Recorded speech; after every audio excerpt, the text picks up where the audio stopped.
नमस्कार मित्रांनो, आजच्या या व्हिडिओमध्ये आपण करंट अफेअर्सचे काही क्वेश्चन पाहणार आहोत. तर चला तर आपण या व्हिडिओला सुरुवात करूया. तर आपला पहिला प्रश्न असा आहे, वर्ल्ड हॅपीनेस रिपोर्ट 2024 नुसार जगातील सर्वात आनंदी देश कोणता आहे?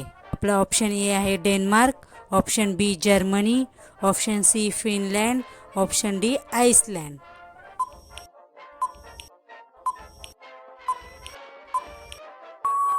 आपलं बरोबर उत्तर काय आहे? Option C Finland. तर फिनलँडमध्ये हॅपीनेस रिपोर्ट 2024 नुसार युरोपियन देश फिनलँड हा जगातील सर्वात आनंदी देश आहे. फिनलँड हा सलग 7व्या वर्षी जगातील सर्वात आनंदी देश ठरला आहे.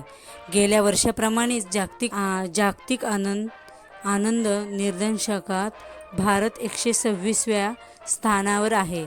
तर भारताचा शेजारी देश पाकिस्तान हा 108व्या आणि श्रीलंका हा 128व्या स्थानावर आहे. अमेरिका 23व्या स्थानावर आहे. आपला दुसरा प्रश्न आहे, गगनयान क्रूला मदत करण्यासाठी इस्रोने कोणते ॲप सुरू केले आहे? आपला ऑप्शन ए आहे सखी ॲप, ऑप्शन बी मदत ॲप, ऑप्शन सी आकाश ॲप, ऑप्शन डी समर्थ ॲप.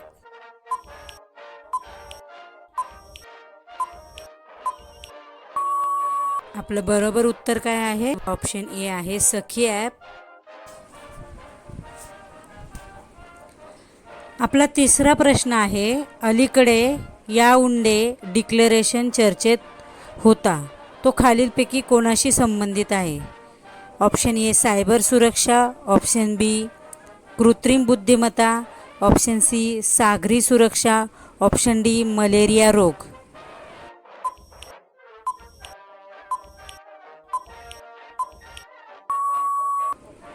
तर आपलं बरोबर उत्तर आहे ऑप्शन डी मलेरिया रोग. आपला चौथा प्रश्न आहे, भारतीय निवडणूक आयोगाने राष्ट्रीय अपंगत्व चिन्ह म्हणून कोणाची निवड केली आहे? Option A Sheetal Devi, option B Arunima Sinha, option C Devrati, option D Jaykumar.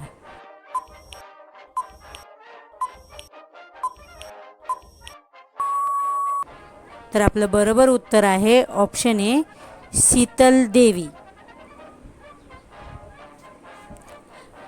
Para तिरंदाज आणि अर्जुन पुरस्कार विजेत्या शीतल देवी यांची भारतीय निवडणूक आयोगाने राष्ट्रीय अपंगत्व चिन्ह म्हणून नियुक्ती केली आहे. पाचवा प्रश्न काय आहे, स्टार्टअप महाकुंभ कुठे आयोजित केला जात आहे?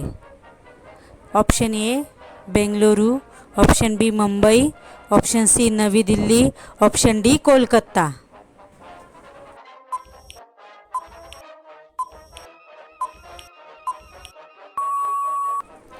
आपले बरोबर उत्तर आहे नवी दिल्ली. आपला सहावा प्रश्न आहे, रूसमध्ये भारताचे नवीन राजदूत म्हणून कोणाची नियुक्ती करण्यात आली आहे? Option A Vinay Kumar, option B Parshottam Rupala, option C Ajay Nagar, option D R K Agarwal.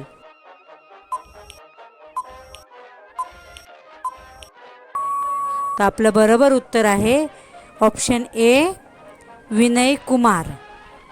Vinay Kumar सध्या म्यानमारमध्ये भारताचे राजदूत म्हणून काम पाहत आहेत. विनय कुमार हे 1992च्या बॅचचे IFS अधिकारी आहेत. संरक्षण क्षेत्रात भारताचे रूससोबत दीर्घकालीन आणि व्यापक सहकार्य आहे. भारत सर्वाधिक शस्त्रे रूसकडून आयात करतो. प्रश्न क्रमांक 7 आहे, अलीकडे चर्चेत असलेली कोविंद समिती खालीलपैकी कोणत्याशी संबंधित आहे?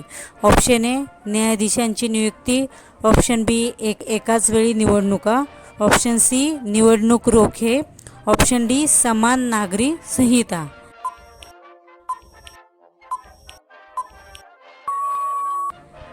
तर आपलं बरोबर उत्तर आहे ऑप्शन बी एकाच वेळी निवडणुका. वन नेशन वन इलेक्शन या मूल्यांकनानुसार माजी राष्ट्रपती रामनाथ कोविंद यांच्या नेतृत्वाखाली एक समिती स्थापन करण्यात आली होती आपला प्रश्न क्रमांक 8 आहे, अलीकडेच चेन्नई सुपर किंग्जने नवीन कर्णधार म्हणून कोणाची नियुक्ती केली आहे? Option A Ravindra Jadeja, option B Ruturaj Gaikwad, option C Ajinkya Rahane, option D Shivam Dubey.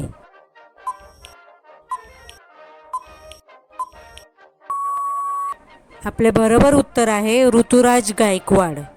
आपला 9वा प्रश्न आहे, इस्रोने पुन्हा वापरता येण्याजोग्या प्रक्षेपण वाहनांच्या लँडिंग मोहिमेची यशस्वी चाचणी केली, त्याला काय नाव देण्यात आले आहे? ऑप्शन ए पुष्पक, ऑप्शन बी अर्थपूर्ण, ऑप्शन सी आकाशवाहन, ऑप्शन डी विक्रम.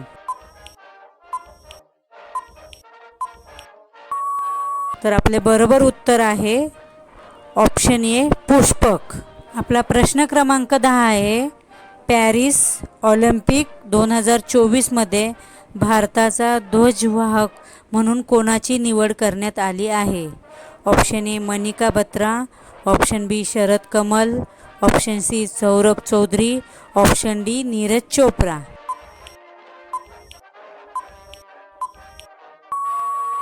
आपलं बरोबर उत्तर आहे ऑप्शन बी शरद कमल.